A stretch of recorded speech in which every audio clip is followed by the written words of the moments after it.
So now Rahu in the second, Ketu in the 8th house. And again, we'll start with where Ketu was because it shows our past conditioning. So when Ketu is in the 8th house, the person has a paradigm from past lives and then into this childhood and into this early life of insecurity and fear. Sudden, shocking changes. Life is uncertain and unstable. Ketu in the 8th. So Rahu in the 2nd, the person is obsessed over structure, values. That says values, not valves. Values, structure. Of course, it's often talked about as a wealth house, but wealth is really just a measure of value and certainty and structure. This is why the 2nd house has to do with our family, has to do with our immediate environment, where the 1st house is our physical body and our identity. The 2nd house is the things that we surround ourselves with that reinforce that. For instance, our possessions, the food we put into our body, the words that come out of our mouth that are a reflection of our values. This is the 2nd house. You can tell by the way a person speaks what's valuable and important to them, what they talk about, what kind of language they speak, what kind of food they eat. You've noticed as your values have improved, your speech has improved. You're more attentive not only to what you say, but to what others say.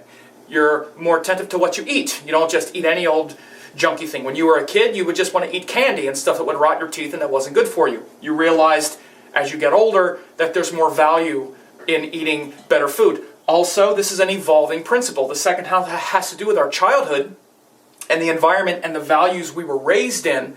But as we get older, we define them on our own terms. Again, so when Rahu is in the 2nd house, often the person will rebel against the values of their childhood because our childhood starts, or our values come from our childhood first. Comes from that strong support structure, that family that we grow up in. But of course, as we get older, we define our family. It's not just a matter of a bloodline or a birth. It's a matter of what we value. Maybe our family is into things that we're not into anymore. Let's say that they're meat eaters, or they hunt, or they are into sports, or something that we're just not into anymore. We might still love them as our family, but we don't hang out with them anymore. We have other family as we get older that are more of a reflection of our choices and values. So often what happens when Rahu is in the 2nd house, the person rebels against the values of their past, mainly because there was a lot of insecurity, stress, fear, and worry in their past. There was divorce, or of course death, or they got the understanding that life is dangerous, it's insecure, it's stressful, and I need to establish solid foundations and establish values. And of course, this can make a person obsessed over money, for instance, because money is a certain value and it brings a certain structure, it brings a certain consistency.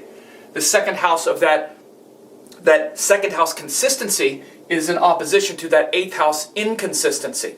Security, 2nd house, insecurity, 8th house. So again, our values and the things that we surround ourselves with are also things that change very slowly. Again, we have a lot invested in those things that we value.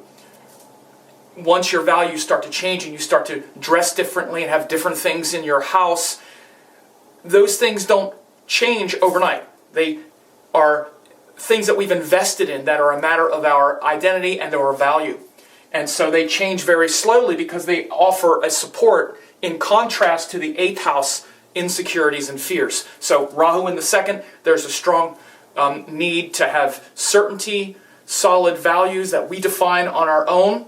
We'll often rebel against the values of our past. You'll often see that because Ketu in the 8th house shows that there was an expectation of loss and understanding that life is uncertain and that at any moment there can be unexpected things that kind of knock the security out from under us.